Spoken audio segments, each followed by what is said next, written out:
Hello, Abigail here with the astrology of Capricorn season. All right, folks, we're indeed Capricorn season, bang in the middle. We have the beginning of the Gregorian calendar. I will not give my seasonal my seasonal gripe with the calendar that we have picked as a global community, but it is a beginning in the middle of a season, in the middle of a Capricorn season. So my advice is always like, if you really want to start something new, maybe don't do it in the darkest time of the year in the northern hemisphere. Maybe do it.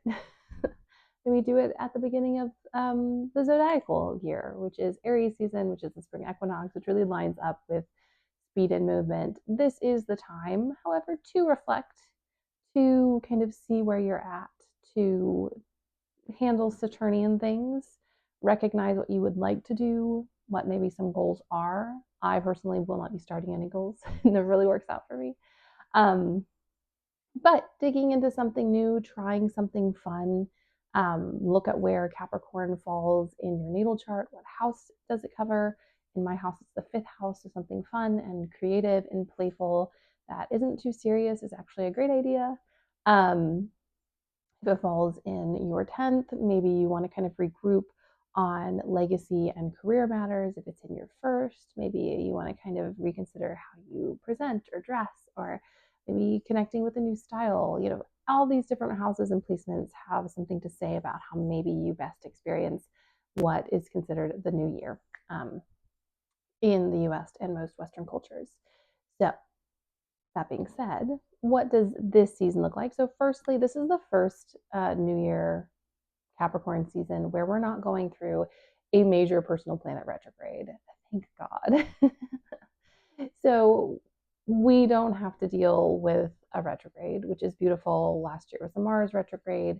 A year before that, I think it was a Mercury retrograde. We've just constantly been in this kind of personal turmoil. So it does feel more fresh. There's also an extra reason it might feel a little extra fresh because on that day, Mercury goes into a new sign, it goes into Capricorn.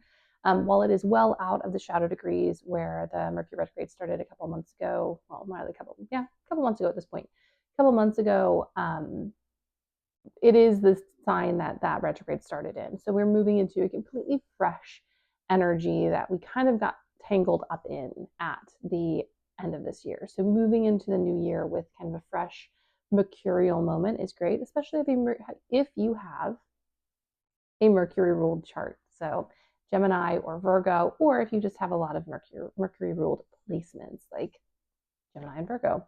So yeah, a really fresh entrance, but let's kind of start from the top. We head into Capricorn season on the 21st of December, right before the Christmas holidays, in the middle of a couple other holidays. It's going to be, I think, really nice and interesting. We have some really pretty new and full moons coming up. They are, going to have a lot to say about what comes up in the next 6 months of the year. So pay attention to the dates of the new and full moon. Also, because we are retrograde free, all of the personal planets, with the exception of Mars, are shifting into new signs. And in this case, Venus does it twice.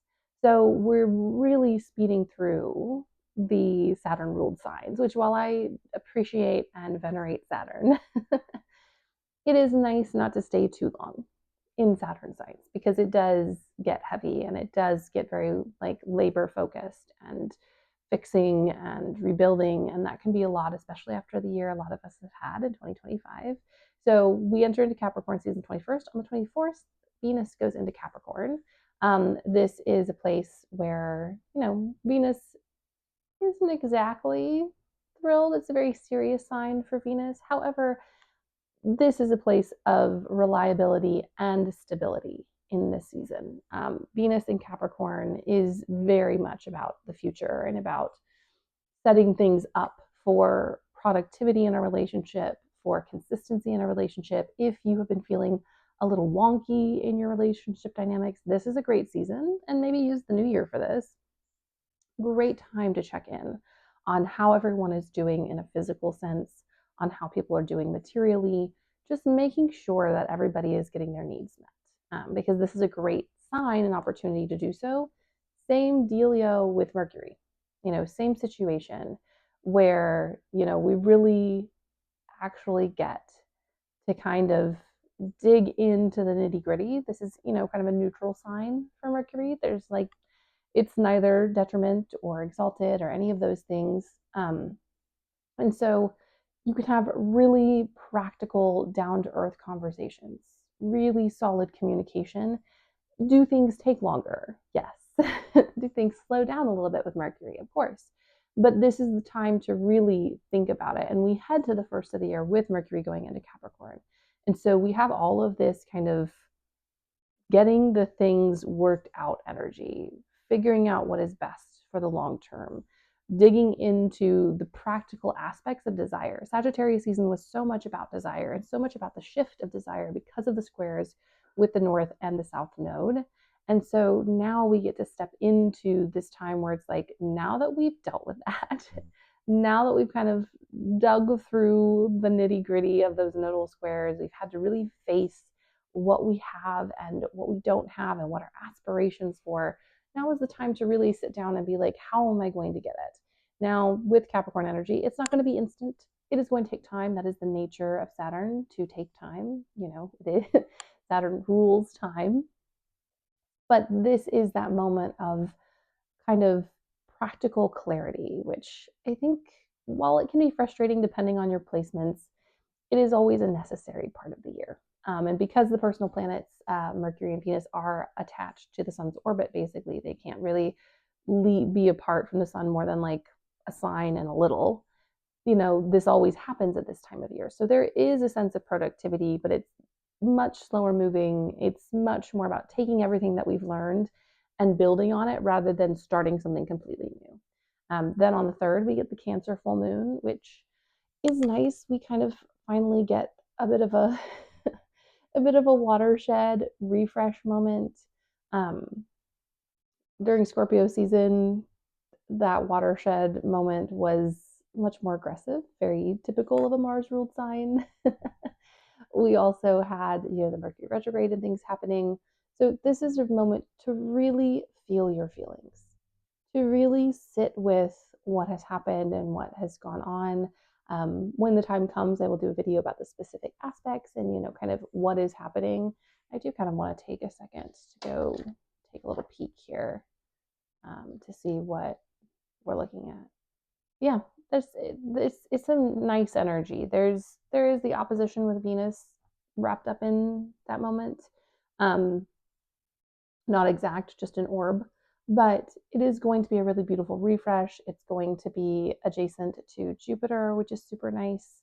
It is going to be trine our nodal stuff going on, which after all of these nodal squares, having a north node trine, even if it's a little loose, it's gonna feel good. It's going to feel refreshed. And like I said, it's going to be not exactly conjunct Jupiter, but it is within an orb that I feel comfortable saying we have some really nice Jupiterian influence. And also, this is, a domicile lunation. So really look forward to this, especially if you're feeling a bit of the nitty gritty of Capricorn season.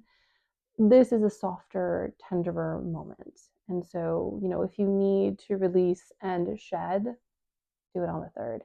Then after that, we have the Chiron direct. Why am I struggling? Oh, I just got the dates mixed up. So Chiron goes direct right before that. Chiron is a planetoid. It's neither planet and not quite an asteroid. It's a little bigger. And not everyone follows Chiron or uses Chiron a lot. I do. I find Chiron resonates deeply. And them going direct really kind of ends this season of deep kind of emotional digging, as it were, really having to like sit with our pain. Not that we're not going to have to do that otherwise in different aspects and where it shows up on our chart, but it does mean that we're no longer going to be processing kind of in reverse. We're now finally going to be able to move forward with our sense of fear and concern and the ways in which we've been wounded over and over again, and the places where that wounding has kind of crippled us. I'll use crippled as the word. Has kind of pulled us back. and forced us to maybe take a detour or something. Now we get to move forward and we get to embrace our pain in a fresher way. And this is also a way in which Aries, where Chiron is a little more fluid. Aries, because it's ruled by Mars, when you're moving forward, is a lot more functional. Aries in reverse is like someone kicking and screaming as you drag them out the door. We do have on the 10th, after all this, we have the Sun Jupiter opposition. Important to note, I just didn't want to go through every single day. We're also going through Mars conjunct the Sun. We'll be going through, Mercury, Venus, and Mars in the next 2 weeks around the 10th. So the 10th, and then we move through and we have all this happening for 2 weeks. Also, Venus opposite, the exaction of the Venus opposition to Jupiter, Mercury opposite, Sun conjunct Mercury. And I think the Mercury Kizimi happens right as we get into Aquarius season. So not in this season. But just know that once we hit the 10th, and I think maybe starting the 8th actually, because I think one of the other planets has that opposition first. I think Mars does. We go through till the end of Capricorn season. We go through all of these conjunctions and oppositions. So just know that beginning has its things, of course, but the end has a lot of intensity. That Jupiter opposition, if you have anything in Aquarius, you are, or Capricorn, because I find that most Aquarian and Capricorns have stelliums, especially depending on when you were born. Just know that if you have a lot of Cap placements, a lot of Aquarius placements, and they are personal planets, this is a bit of a marathon for you. It's a marathon for everybody, but especially for people with placements in those signs, the 2 Saturn signs. So buckle up, my Saturn folks. Then we have Venus entering into Aquarius starting on the 16th. And, Venus in Aquarius is a very different energy from Capricorn, even though they're both ruled by the same sign. It's an air sign, it's a fixed sign. This is about egalitarianism and equality and collective movements. I find a lot of people who have Venus in Aquarius are very, I don't know if social is the right word, because they're not all social. They're just very curious about the world and how it works and being a part of different groups. And even when they don't connect themselves to maybe movements or activism, they connect themselves to something that has kind of a multitudinous push. And so this is a much more multitudinous Venus, not as hyper-focused as Venus and Capricorn, still dedicated to something, but they're usually dedicated to the longevity of something in the sense of how is this movement going to play out over time in a collective sense, versus Capricorn, which is like, how can we get what we want in a sense? It's kind of the populist version of the Capricorn Venus that's kind of a very intimate Venus. Always curious, always interested, likes to at least, mentally think out different relationship dynamics and types, prefers to be a little more fluid. Definitely, if they do end up settling down, it's beneficial for them to kind of have had a diverse relationships dynamic before they decide maybe monogamy is for them, and a lot of them monogamy isn't for them. I will put a little caveat. Based on your placements, you might have a Venus square something that makes you more desperate for that kind of one-to-one connection. But I find overall Venus in Aquarius is very much like, I want to know everything and I want to try new things, and I don't want to be tied down to one idea or thought for the rest of my life. And if they don't do that in a romantic relationship, they will do it in other relationships. Then we move on to the Capricorn new moon. This one is another kind of pivotal moment. I'm just going to pull my notes because I really should have written it down, but where are we? Little Capricorn new moon. Yeah, this one is very spicy. Yes. It's also our last lunar moment where we have a direct connection with Saturn and Neptune in Pisces. So while we did have that final kind of square at the Sagittarius new moon, this Capricorn new moon is going to be the official goodbye, but in a sextile, which I think is really nice because sextiles are really cozy. They're conversational, they're sharing. And so we get this last little share, this last bit of information, this last bit of almost like Saturnian blessing as we finish out the Neptune in Pisces, which started in 2011, and the Saturn in Pisces, which should know this, 2023. Yeah, 2023. But yeah, it's a bittersweet moment, but it's almost like saying goodbye to old friends. And it's bittersweet, but there's a lot of understanding and compassion. There's also Mars, Mars, which is exalted, and Mercury conjunction with this new moon, very spicy, a trine with Uranus, which is also in its kind of final moments in another sign. So, very another really impactful new moons. The new moons, because they're in that late degree, are really getting the heavy hitters right now. Because as lunations happen, and sometimes we get a stacked season where we get 3 moons in a sign. The degrees of those moons will shift, and so you can have full moons in early degrees and new moons in late degrees. But currently, we have the new moons in the late degree and the full moons at like mid degrees. And there will be, I can't remember when, but there'll be an early moon, like at 0 degrees somewhere next year. Pretty for sure that's going to kind of skew skew the stats again. And then on the 19th of January, we go into Aquarius season. The first kind of official full season in 2026. We're not in halvesies anymore. It is also a partial eclipse season where we get one eclipse on one axis and another eclipse on the older axis. And so it's pretty exciting. It's going to be new, but I have a sense, even though the later half of Aquarius season has eclipses, that the early half is going to be very eclipsy as well. So fun times for us. Anyways, my loves, this is the rundown for Capricorn season. Like I said, definitely it's going to pick up and get a little salty and spicy towards the end. But enjoy the movement of the planets and the fact that we're kind of in completely fresh signs, and we're not starting this moment in kind of a regressive, not in a bad way, but kind of in a way where we're being pulled back and forced to kind of focus and think about stuff. We get something completely fresh and new this year, which I think is going to be quite lovely, especially if you remember last year, we entered this season with the Mars retrograde, which was quite a transit between Gemini and Cancer. So much celebrations and joy for where we are this year. And, we're going into the year of, if I remember correctly, the year of the Wheel of Fortune in the tarot. In the Eastern zodiac, we're going into the year of the horse. I can't remember what element it's in. I think it might be the wood horse.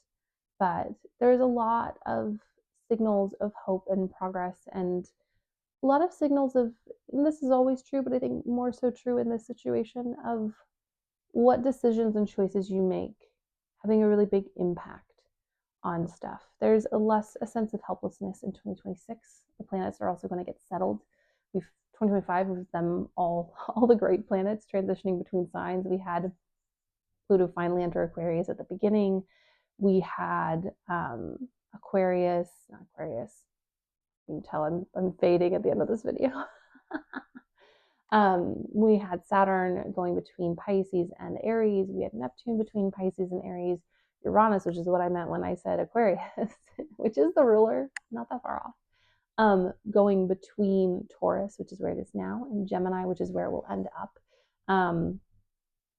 We finally had the full kind of deep Pisces Virgo eclipses where they were wholly in Pisces and Virgo just for one cycle. And then we're back to split eclipses again. And so, yeah, we've seen so much transition in 2025, so much change. And I think the change will continue, but there feels like we're at least a little more fluent now in the language of those energies versus, yeah, how I felt most of this year, which was just grasping at straws. And it's not to say everything will be perfect. As someone who is not Saturn ruled but has a really testy Saturn placement, life sucks and it's hard, but we can find joy and accomplishment and magic within that difficulty. And in this year, I feel like, especially with Saturn in Aries, which is a fallen Saturn, there is much more ability to kind of break some rules and to see how things lay out. And I think this in 2026, we're less addicted to things being a certain way. We just want them to turn out not insanely horrible. Where we're less looking for positive outcomes and more looking for functional outcomes. And while I don't think there's anything wrong with looking for positive outcomes, looking for functional outcomes in a time that is very chaotic and intense is a more logical approach. And I think we're all getting there. Anyways, I see and I sense a lot of excitement and um, progress in 2026. And so I hope you all have a blessed Capricorn season. Happy Gregorian calendar New Year. I hope you all have a blessed celebration in whatever way you choose to honor this energetic moment, which is an energetic moment. Created energetic moments, just like the zodiac, carry on, and the Gregorian calendar carry a life and a life force of their own. Now this makes me want to go do research and see if I can't find the year they decided to switch over to the Gregorian calendar year officially, wherever that started. Um, Anyways, many blessings, and I will see you later.